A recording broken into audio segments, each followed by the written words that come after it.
Hello all, welcome to this course on time series modeling and forecasting using R. Okay.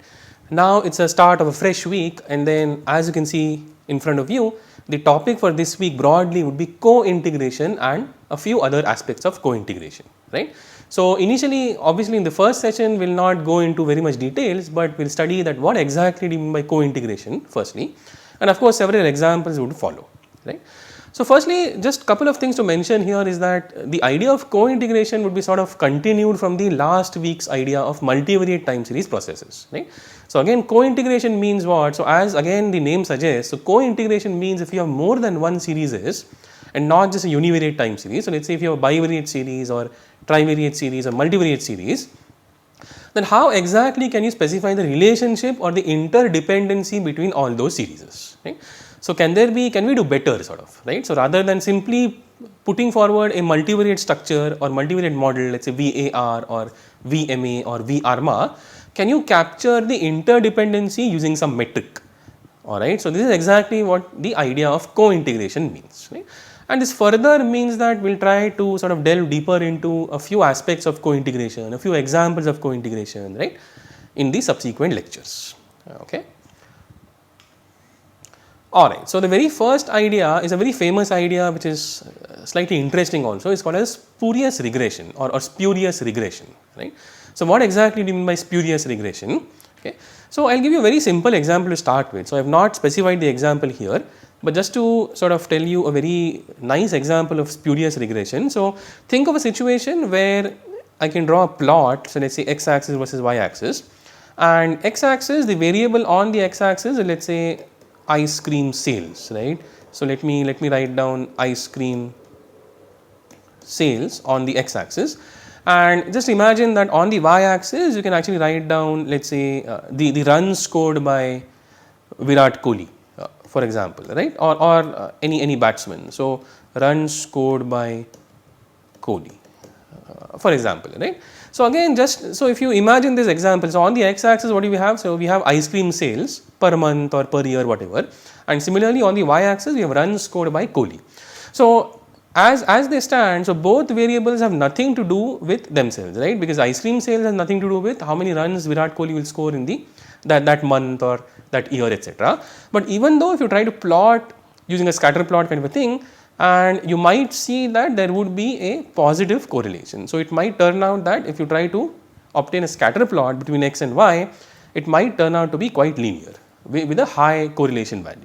So such correlations or such dependencies between two unrelated variables, right, are called as spurious relationships or called as spurious regressions, right, because even though x and y are not related at all, but still you can see that the correlation would be, let's say, 0.9, or one can actually have a very nice regression line going through all the points, etc.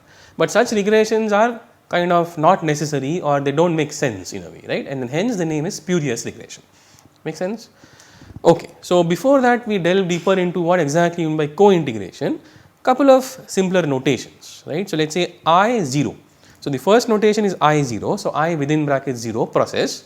What do you mean by I0? So I0 simply stands for a stationary series without a trend, okay. So I0 process means a simple stationary series without a trend. Similarly, how about I1? So I1 process means an integrated series of order 1. So there will be some trend, of course, because the underlying process is integrated, but that is, one can actually difference the series once to obtain an I0 process, right. So the essential part here is that even though you have some trend and the series is integrated, but the moment you difference the series once, one can actually obtain a stationary series, or rather I0 process. Make sense? So slightly different notation from all the previous notations we've seen so far, right. So I0 and I1. Okay. So now the thing is that modeling two or more time series requires all variables to be I0. So again, this is one criteria before you enter into forecasting, right. So before you enter into forecasting, you actually ensure that all the individual series are stationary using some transformation, differencing, whatever, right. But then do the regression results still hold if some or all the series are I1 instead, right. So let's say if you take an example of two different series which are I1, so do all the regression results still hold, or are the regressions or are the underlying regressions spurious? This is the question. So in this case you can very quickly see that one may face some problems, or rather one can actually end up getting some spurious regressions there. Okay, so now the very first example is, let's say, consider two independent I1 processes, right. So, consider two independent I1 processes. Now, again, very quick refresher is that I1 means what? So, I1 means there is some trend and the series is integrated, but the moment you difference the series once, you obtain a stationary series or I0 process. Okay. So, consider two independent I1 processes generated as follows. So, the first series is xt. And again here, if you notice, how are we generating xt? So, xt is nothing but xt minus 1 plus vt, where vt is a pure white noise with mean 0 and variance 1, right. So, here immediately can you see that xt is integrated or xt is I1, and how exactly? So, let us say if I bring this xt minus 1 on the left side, just for a second, if you bring this xt minus 1 on the left side, what will you get? So, if I bring xt minus 1 on the left side, I will have xt minus 1 on the left side, which is nothing but nabla xt, isn't it? So, if you bring in xt minus 1 on the left side, I will simply get nabla of xt on the left side, and on the right side I have a pure white noise process. So, nabla of xt is a white noise, or in other words, nabla of xt is stationary, which means that xt is I1. Make sense so far? Similarly, yt. So, again if you bring this yt minus 1 on the left side, again the same thing. So, I will obtain nabla yt on the left side, right, and nabla yt would be exactly equal to some white noise term, which is ut, which means that yt is integrated or yt is I1. Make sense? Okay, so now that we have generated the actual models, now the next thing is to simulate some data. So, 10,000 observations are simulated from both the series xt and yt, and these are the plots. So, again the important thing here is that if you look closely at the plots, what can you see, or can you tell something about the correlation? Pretty much. So, I can see that xt and yt are sort of negatively correlated, isn't it? So, as xt drops, at the same time yt sort of rises, right. So, even though they are completely independent I1 processes, but since they are generated using an I1 technique, but still you can see that there is some high negative correlation between xt and yt. So, such regressions are called as spurious regressions. So, even though they are generated from independent families, but the ultimate correlation structure or the ultimate relationship between xt and yt is highly negative. Okay. And here one can take a step further and actually fit a regression where y is the dependent variable, x is the independent variable. So, a regression of y on x gives the below output, right. So, again this is a very typical regression output that you see coming from any software. So, be it R or Python, whatever, right. So, the intercept x, the first column tells you the estimate. So, the intercept value is 27.91 and then the slope coefficient is minus 1.21, but couple of things to note here is that the p value. So, p value is highly negative or rather highly small, right. So, less than 2. So, by the way, this notation means 2 into e to the power minus 16 or rather 2 into 10 to the power minus 16. So, this is a scientific notation that softwares output, and this simply means 2 into 10 to the power minus 16, right. 2 into 10 to the power minus 16. So, this number tells you that we have very minute p value or very small p value, which sort of tells you, or the conclusion would be that one will reject the null hypothesis, and since you are going with the alternative, it means that there is some significant relationship between x and y. Make sense? Okay, so this is the first indication, and similarly if you look at either the r square value or the adjusted r square value, they are pretty decent. So, roughly around 56% each. Okay. So, again just to summarize, so even though xt and yt were generated using independent families, but still you can see some essence of a regression building between x and y. So, such regressions are called as spurious regressions. Make sense? Okay. So, another example, so let us say again we are generating xt and yt, but slightly differently. So, what exactly is xt? So, xt is nothing but 0.6 it plus vt. So, vt is a standard white noise. But what is it? So, it is nothing but this guy. So, it is it minus 1 plus wt. So, in short, my it process is nothing but I1 now, right. So, can you see a similarity between this it and the earlier xt in the previous slide, right. So, earlier we generated xt as an I1 process, but now this it is in fact an I1 process, and there is some relationship between this xt and the I1 process, right, using this constant which is 0.6. So, xt is 0.6 into a particular I1 process plus a white noise. Similarly, yt is nothing but 0.6 into the same it plus another white noise, alright. So, here you have a small note also. So, note that it is an I1 process clearly, okay. So, hence the processes xt and yt thus involve a common stochastic trend it, right. So, what exactly is the common part between xt and yt, which is nothing but it here. So, it is coming into picture in both xt and yt, right. So, in short, I1 process, which is nothing but it, is the common stochastic trend between xt and yt. So, we will see that what happens if you generate xt and yt using this process now, right. So, again as before 10,000 observations were simulated from each series, so xt and yt, and below are the visual plots which again indicate a high positive correlation among the two series. So, can you see that both the series kind of repeat themselves, or they have the exact same pattern sort of, right. So, on the left hand side you have xt, on the right hand side you have yt, and as in when xt rises or drops, similarly exactly yt either rises or drops, okay. So, the below plots kind of indicate a very high positive correlation among the two series, right. Now, let us see that what happens if you run a regression. So, again clearly the regression of y on x gives the below output. The significant relationship clearly points to a question that is it because of the common stochastic trend between the two. So, now the whole question is, this is not an example of a spurious regression by the way. So, now the question is slightly different. So, now the question is that does this significant relationship. So, again clearly the relationship is significant both visually and through these both tables, and why exactly, again p value is very small. So, less than 2 into 10 to the power minus 16, right, and both the r square values and the adjusted r square values are pretty high. So, almost 1, right. So, 99%, which means that the underlying regression between y and x is pretty strong.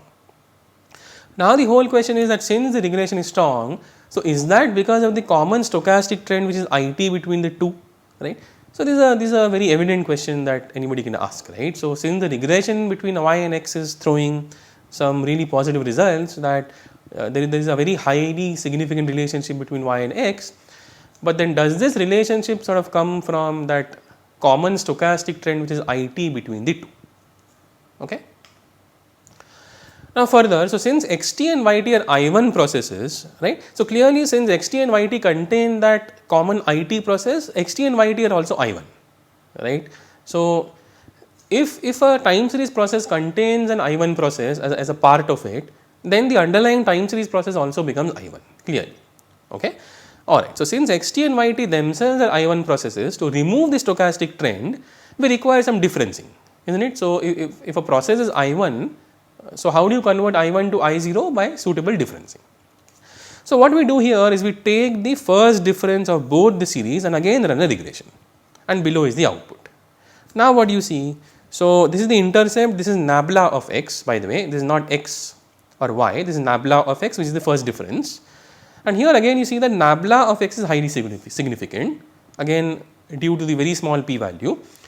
But here you see something strange or rather interesting, that both the r square values and the adjusted r square values are small, so close to 0, which sort of tells you that the relationship might not be that strong basically, right. So, one can actually note that the relationship is not that significant here, alright. But what happens is, however, if you sort of transform the variable slightly, so now what I will do is I will take this transformation. So, yt minus xt divided by 0.6. Now, here again why 0.6? Because again if you remember a couple of slides back, the constant attached to both xt and yt was 0.6. Do you remember that slide? Just a couple of slides back, right? And hence what I can do is I can inverse transform that slightly. So, what I will do now is that I will take this transformation, or rather this model. So, yt minus xt divided by 0.6 equals ut star, and ut star is another white noise where mean is 0, but variance is not 1. So, variance becomes 1 plus 0.6 raised to the power minus 2. Thus, so the whole idea of doing this process is, thus although xt and yt are I1, right. So, again remember xt and yt are I1, right, to start with. So, although xt and yt are I1, there exists a vector beta which is 1 comma minus of 0.6 inverse, Alright, so there exists a vector beta. So try to understand this carefully. So if you're not very convinced, then you should kind of redo this entire lecture one more time, or maybe pause the video or something like that, right. So the important idea here is that although xt and yt are I1, there exists a vector beta which is 1 comma minus 0.6 to the power minus 1, such that if you pre-multiply by beta transpose and then yt xt, this transformed variable or this collection happens to be I0 basically, okay. And such a process or such processes are called as co-integrated, right. So the idea of co-integration is what? So we will try to again explain in subsequent slides, but the idea is that even though individual series, so let us say xt and yt in this case are I1 or they are integrated, but some transformation of xt and yt using some vector becomes I0. So such processes are called as co-integrated, and specifically the vector beta is called as a co-integration vector here. Alright. So hopefully the idea of co-integration is clear now, that even though if you start with couple of I1 processor or couple of I1 time series, so let us say xt and yt, right, but if you are able to find out a certain vector, let us say beta in this case, such that the transformed vector or the transformed collection, so beta transpose into yt xt becomes I0, then the processes xt and yt are called as co-integrated, right. And moreover, this collection of constants, so 1 comma minus 0.6 inverse, which is named as beta, is called as the co-integration vector, alright. Okay, so thus it is very important to develop statistical tools suited for capturing the relations between non-stationary time series properly, right. So here a couple of things are important. So firstly, why non-stationary? So non-stationary because xt and yt were I1 to start with in the previous illustration, right. So both, so if you look at both xt and yt, they are I1, and then I1 is clearly non-stationary, right, because you have some trend component, and then you would want to difference them once to make them stationary, right. So initially xt and yt are clearly non-stationary, but it is all the more important to develop some statistical tools suited for capturing the interdependencies between such non-stationary time series properly, okay. And the other idea is to overcome spurious relations problem, right. So to overcome spurious regressions or spurious relations, instead of using the original series, let us say either xt or yt, the series should be suitably transformed so that they can be considered as realizations of weakly stationary processes. Now again, let me repeat this statement one more time. So even though the statement seems easy to understand, but then what exactly is going on here, that to overcome the spurious relations problem, instead of using the original series, so let us say either xt or yt as they are, the series should be suitably transformed. And then how exactly? So in the last slide we saw that how did we transform the series? By attaching that beta vector to yt and xt, right. So beta transpose multiplied by yt and xt, right. So the collection or the series should be suitably transformed so that they can be considered as realizations of weakly stationary processes, because what happens is once you transform using this beta transpose multiplied by yt xt, the resultant series happens to be I0, and I0 is not non-stationary, right. So I0 is a stationary process, make sense. So just to summarize, in the previous example, the transformation beta transpose multiplied by yt xt leads to a stationary process which could be analyzed subsequently or as usual. Make sense so far? So the idea of co-integration is kind of powerful in that sense, that once you identify that couple of vectors are co-integrated, right. So this itself tells you that how do you deal with both of them separately or jointly, so as to make them I0 and so as to analyze them further for, let us say, modeling or forecasting, etc. Alright, so just a summary kind of a thing, that when the linear combination of two I1 processes become an I0 process, right. Again, when the linear combination of two I1 processes, so xt and yt in our case, right, and then linear combination is what? So linear combination is beta prime multiplied by yt xt, right. So this structure is nothing but a linear combination. So when the linear combination of two I1 processes become an I0 process, then we say that the two series are co-integrated. So xt and yt would be co-integrated if, even though they are integrated with an order of 1, I1 individually, but a linear combination becomes I0. And again we will quickly kind of go over that why are we basically caring about this co-integration at all, right. I mean, why do we care about co-integration? So, all these are the subsequent points. So, the first point is co-integration implies existence of long run equilibrium, and then can you sense that? So, if xt and yt are co-integrated by certain extent, then some linear combination of xt and yt would be I0. So, in the longer run there will be some equilibrium between xt and yt, isn't it? So, in the longer run one can actually hope that xt and yt would sort of converge, or there will be some long run equilibrium between the two series, right. Secondly, as discussed earlier also, that co-integration implies some common stochastic trend between xt and yt, right, and then that common stochastic trend was nothing but that IT process. So, again if you remember that how did we generate both xt and yt couple of slides back, is that there was this IT process which was of course I1, which was common stochastic trend in both xt and yt. Okay. So, second point is co-integration implies common stochastic trend which was IT in our case. Thirdly, with co-integration we can actually separate short and long run relationships among the variables. So, if couple of variables are co-integrated, we can actually separate the short term relationships between xt and yt, and then there are other long term relationships between xt and yt. Okay. Next thing is co-integration can be used to improve the long run forecast accuracy also. So, at the very beginning or initially, if we know that couple of series are integrated or there is some co-integration between xt and yt, then this idea can be used to improve some long run forecast accuracy. And lastly, co-integration implies restrictions on the parameters, and proper accounting of these restrictions could improve the estimation efficiency, right. So, in general if we try to find out whether xt and yt are co-integrated, and if they are, then one can actually take some advantage of that in, let us say, modeling or forecasting or estimation, etc. Alright. Okay. So, again I think this slide kind of focuses on a multivariate angle of the same thing. So, summary for a multivariate situation. So, now that we have seen that what do you mean by two series which are co-integrated.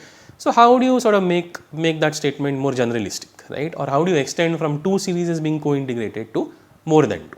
Okay. So, summary for a multivariate situation, and of course, there will be some extra notations here that since we are dealing with more than two vectors now or more than two series, we require some additional or extra vectors or notations here. Okay. So, the first thing is the elements of a k dimensional vector y are co-integrated. Now, again how many vectors are we considering here? We are considering k vectors. So, y is nothing but a k dimensional vector, right, and then again the idea is that when do we say that they are co-integrated. So, the elements of a k dimensional vector y are co-integrated of order d comma c. So, here we have a pair of orders. So, order d comma c, if all the elements of y are id. Now, again just to remember what do you mean by id. So, id means that both the series or rather all the series are integrated with an order d. So, you basically require differencing d times to make them I0. Okay.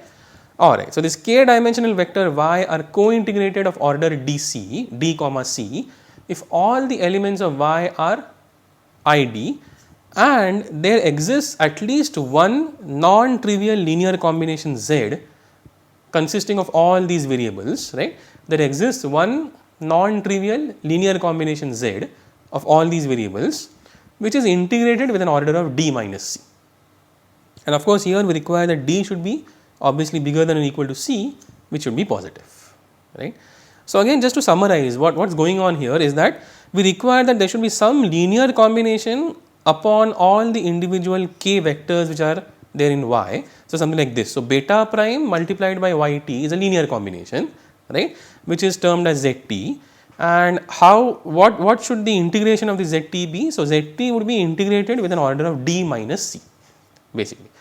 And again as similar to before, that beta is called as the co-integration vector, and again the number of linearly independent co-integration vectors is called as the co-integration rank. So, I think the last comment is also important, that now obviously one can actually get multiple such linear combinations also, right. I mean beta need not be unique. Can you sort of sense that if you are putting forward one linear combination, of course it has to be non-trivial. So, again non-trivial means that all the values are not zeros. This is meant by non-trivial, right. So there should be some non-zero values in that vector also, right. But again, coming back to my point is that one can actually find out more than one such linear combinations, right, isn't it? Or in other words, this beta prime need not be unique to a particular construction. So I can find out beta prime 1, beta prime 2, right. So let's say you find out beta 1 prime, beta 2 prime, beta 3 prime, etc., right. So what are all these? So all these are some linear combinations which are termed as corresponding Z1, Z2, Z3, such that this condition still holds true. Okay. So all these betas are individually called as co-integration vectors, and then the number of such vectors, the number of such linearly independent co-integration vectors is called as a co-integration rank of that particular situation. Make sense? So I will say that this is a one slider thing that tells you the transition between two co-integrated vectors to more than two, right. And of course, since you are dealing with more than two, then of course we require some extra notations here and there. So k dimensional vector, then co-integrated of order d comma c. So here what do you mean by d comma c? So if all the elements of y are id, but there exists at least one linear combination z such that z happens to be integrated with an order of d minus c, basically. Okay. Okay, so now we will look at couple of applications. So where exactly can you see some applications of co-integration, and then how do you apply that, right? So again, as seen before, the first example is pairs trading in finance, right. So co-integration is used in pairs trading strategies where two or more assets are expected to move together over time, right. I mean, since two assets would be co-integrated, one can actually hope that they would be moving together over time. So even though the individual prices may be non-stationary, their difference, or for that matter some linear combination, would be stationary, right. So this is exactly what we discussed a short while back. So even though individually they are non-stationary, but some linear combination applied on both the assets would be stationary or I0. So how do traders kind of utilize this idea to trade? So traders look for pairs of stocks or other financial instruments that are co-integrated and exploit the short term deviations from this long term equilibrium. So again, just a couple of slides back, we have seen that if there exists some co-integration between xt and yt, there should also exist some long term equilibrium. So in the longer run, xt and yt should converge, right. And then what happens in shorter terms? So in shorter terms, they could deviate. So the first asset could deviate from its mean or the corresponding mean than the second asset. So the first asset could go above the mean, let's say, and then the second asset could drop below the mean, right. So in shorter terms, one can actually capture the deviations because one kind of ensures, or one can actually hope that in the longer run they would come together again, right.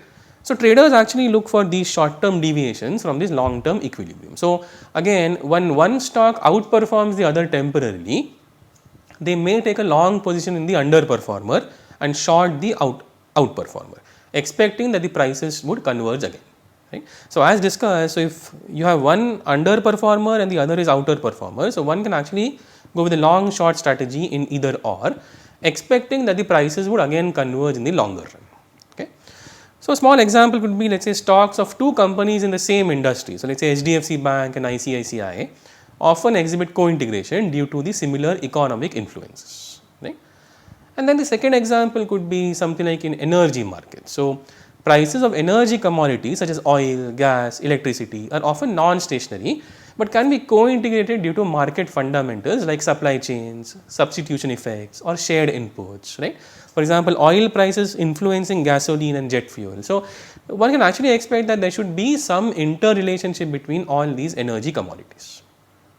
So co-integration analysis is used in energy markets to understand the relationships between different commodities or between the spot and future prices, helping in forecasting, hedging, and creating some arbitrage strategies, right.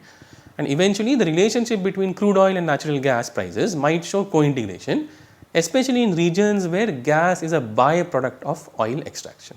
So broadly speaking, co-integration means that two different series, or of course more than two, have some connections between the two, and given those connections in a longer run, they kind of have that long term equilibrium. Alright. So in subsequent lectures, we will delve deeper into the idea of co-integration, we will bring in few more ideas, few more examples, and of course towards the end we will have a practical session combining all the theory that we studied this week. Okay. Thank you.